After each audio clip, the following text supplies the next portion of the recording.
Alright folks, welcome to another beer review as part of a little bit of a Christmas-ish series from now, which is actually the 4th of December up until Christmas. So there's going to be spatterings of some genuinely Christmassy beers, and then like this one, not really, but it's unintentionally festive, but again, not really.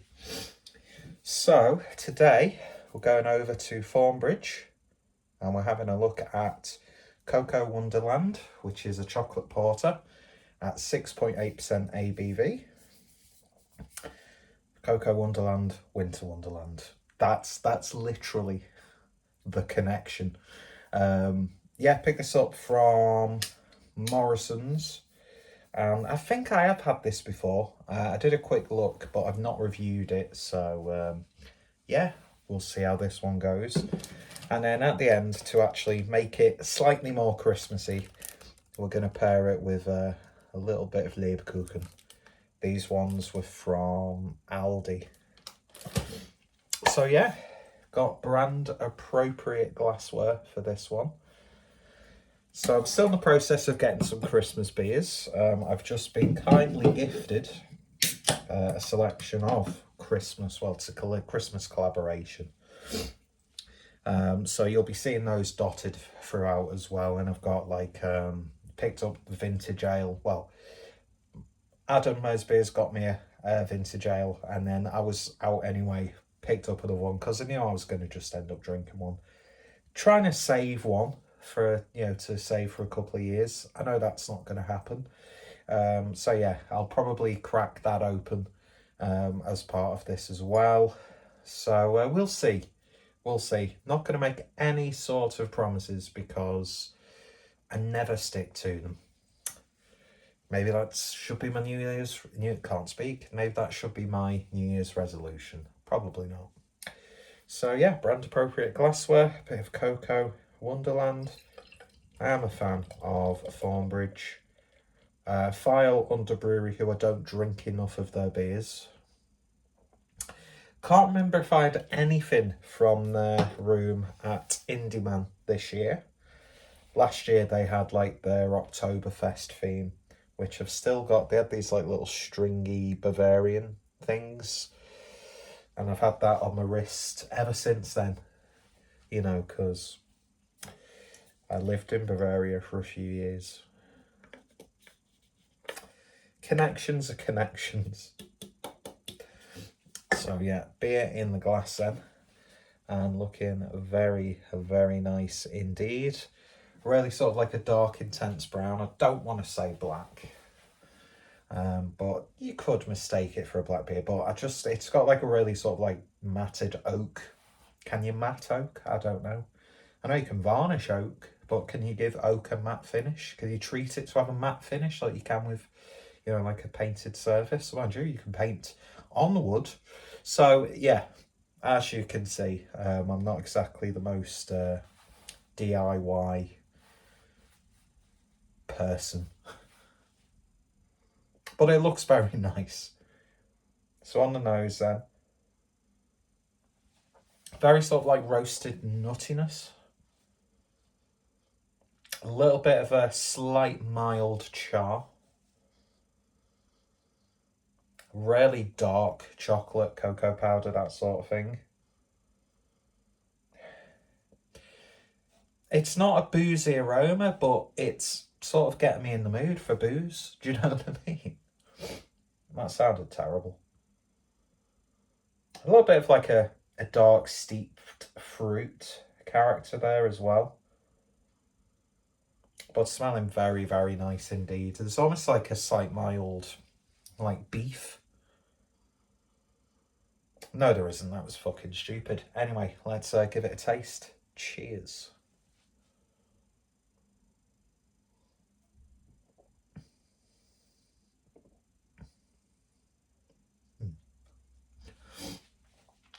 Oh, it's very nice. It's got quite an aftertaste to it. Loads of cocoa powder or cacao coming through on that back end. Really dark chocolate.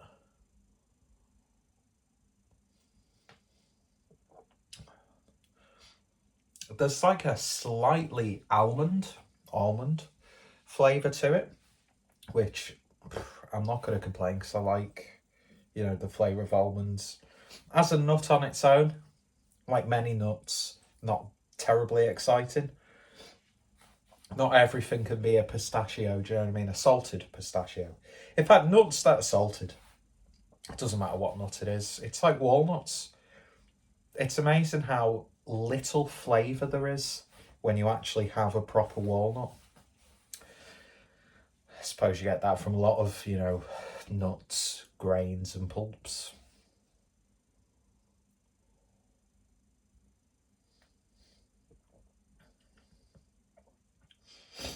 You can feel that it's a 6.8 beer, but at the same time, you can't. It's drinking remarkably easy. Full of contradictions and false narratives, this video. It's like GB News.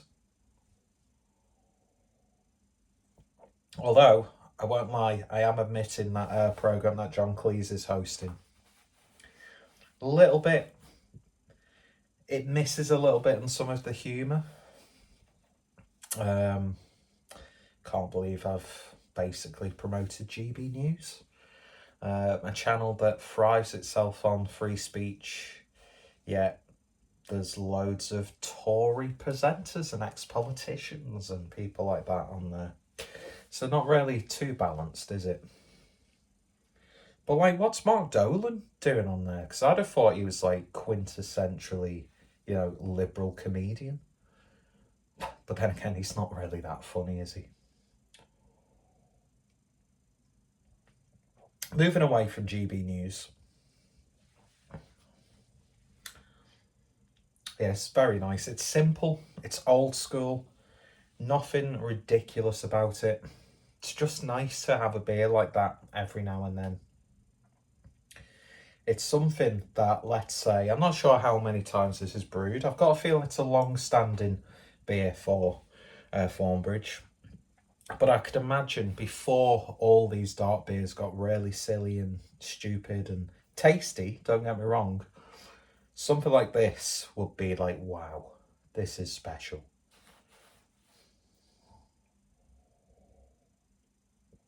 But in this beer landscape, to be honest, I think a lot of people would respect it, even if they're into the big silly stouts and porters and things like that. Because it's just a really respectable, somewhat traditional tasting, slightly higher ABV porter. It's got a little bit of lactose in there. You do get a slight vanilla sweetness, but nothing too much. The winner of a large number of accolades in the UK and internationally, Cocoa Wonderland is an absolute go-to for many Thornbridge drinkers. I can see why.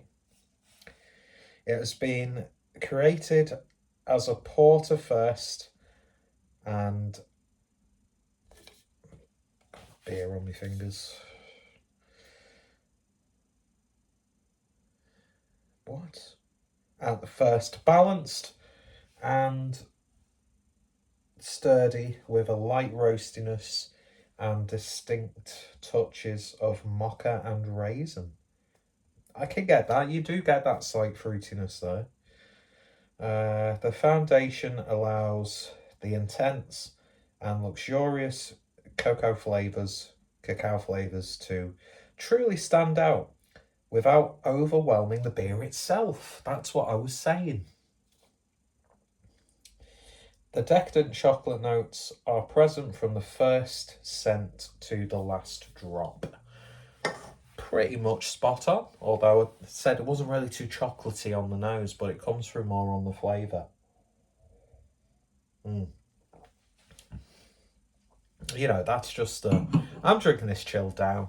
I'm sure it'll taste a little bit better at room temperature. But yeah, it's just nice to have something like that. It's one of those ones you could happily buy multiple cans at one time. You know, we're in a culture where people just, when a brewery releases new beers, you'll just buy the new beers. Whereas a lot of breweries have got some really long-standing, fantastic beers that they brew all the time. There are some breweries, you know, that people will always go back to these basics and make multiple sort of direct sales, and if it's out and about, they'll always get it on tap. But, you know, we are slightly moving away from, you know, if you find a really good beer, you'll have it once and then never have it again. Or like have it further down the line to sort of like say, oh, I remember enjoying that, let's give it a try. I'm very guilty of that myself. But I would happily, you know, next time I'm in Morrison's, pick up 1 or 2 cans of that. Perfect beer to stock up with for Christmas. You know, I could imagine that being really nice after, you know, your pudding at Christmas. Maybe, you know, get a bit of a cheese board, cooked meats. I say always do that, but it never happens. And it's a real shame. Although I am starting to stock up on some nice cheeses, albeit supermarket ones. But yeah, I don't know what I'm talking about now, but it's a very nice, simple, yet flavoursome porter. And one that I would happily have again. So that's the beer portion. Well, the review portion.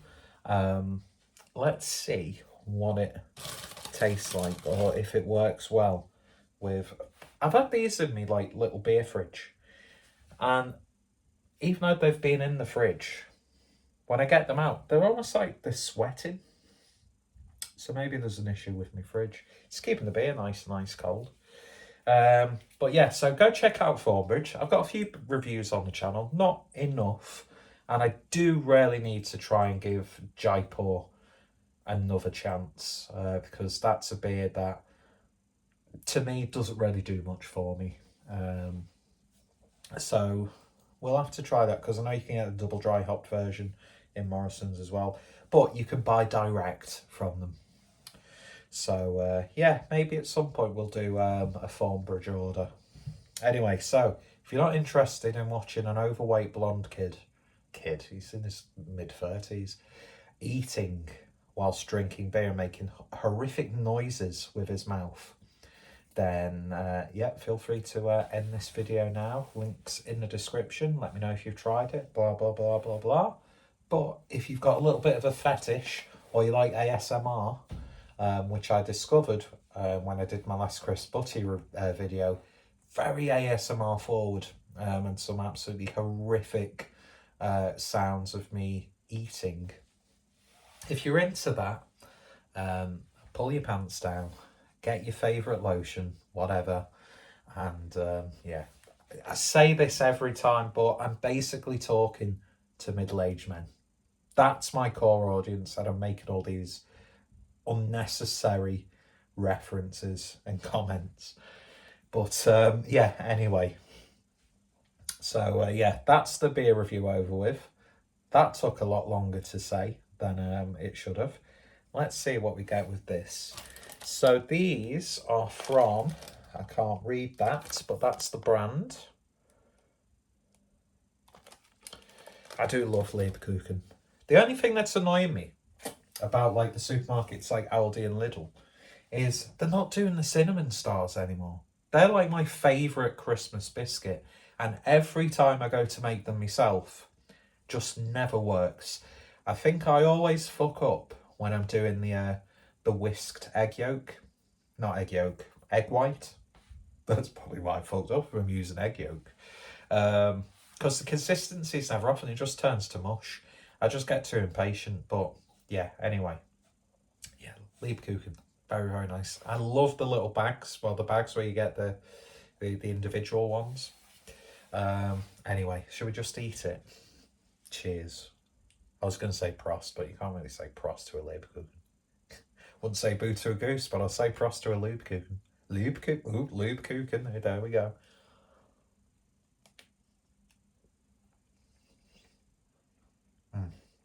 I love the iced, like gingerbread base. Dark chocolate, always. like Terry's chocolate orange, dark, like Banty, dark. Unless you don't like those chocolates.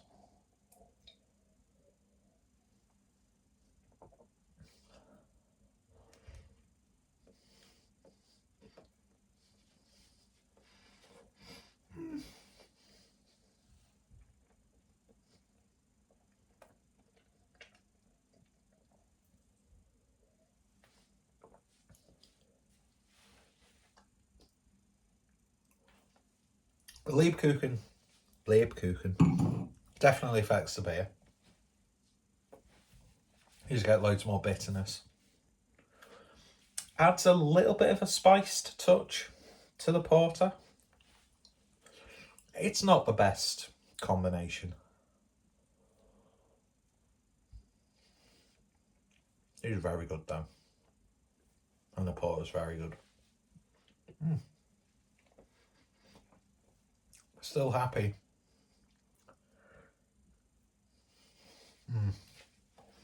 Yeah.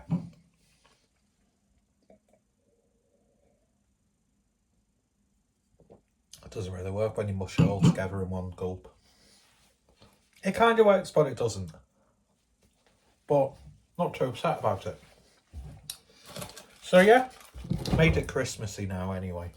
Oh, by the way, I picked this up from Booths. Really like Sauce Shop. They do some proper good stuff. I know people, when it comes to hot sauces, they go for like the really, you know, small batch, blah, blah, blah, blah, blah, which is good. But the sprout ketchup is nice. They're like Chipotle barbecue or something like that. Very nice. Sriracha, it's got a nice kick to it. The ketchup's nice. The brown sauce is nice. I think Sauce Shop do a really, really good job. And that Chipotle aioli. Oh. I had it on some chicken wraps for my lunch. It went down a treat. Anyway, waffled on for way too long. Mouth's nice and coated and velvety. And yeah, there'll be much more festive-ish videos after this. And I won't be eating in all of them, so it's alright. Anyway, do you like Lebkuchen? Do you like porters? Do you like Thornbridge? Let me know in the comments. And yeah, hope your festive season's going well. We've not even put up the decorations. We don't have a new tree for this year. I just really can't be arsed. Christmas this year just really cannot be arsed. So I'm going to look like a proper misery arse if I have people over. You've got to have friends. Well, that's that problem solved. See you later. Take care. And yeah, nearly 20 minutes of your life you'll never get back. Tra.